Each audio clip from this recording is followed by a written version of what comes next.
আমাৰ পইচা গছত লাগিছে নেকি? এই কথাটো এতিয়া ডিচিয়ে শুনি পাব লাগিব। লাগিবনে নাই কওক? লাগিবনে নাই? এগৰাকী মহিলা ইয়াতে PMY ঘৰটো দিম দিম দিম বুলি যে কিমানখন মিটিং মোৱালে হয়নে নহয়? কাৰোবাৰ 1500 2000 টকাকে ল'লে নাযায়? আমাক পইচাবিলাক ঘূৰাই দিয়া ব্যৱস্থা কৰিব লাগিব। লাগিব নে? পইচাবিলাক আমাক ঘূৰাই দিয়া ব্যৱস্থা কৰিব লাগিব। লাগিব নে?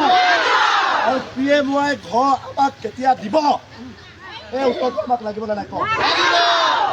কোনোবা BCCC ওলাই আহিব লাগিবনে নাই? যদি নাহে আমি একদম অলপমান হ'বনে নাই?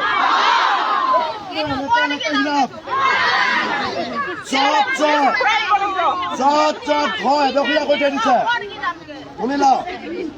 য'ত ঘৰ এডখৰীয়াকে বলাই থৈ দিছে চব ঘৰ পুৰা কৰি দিব লাগিব। লাগিবনে নাই কওক? লাগিবনে নাই? শুনি পোৱা নাই? লাগিবনে নাই? লাগিব।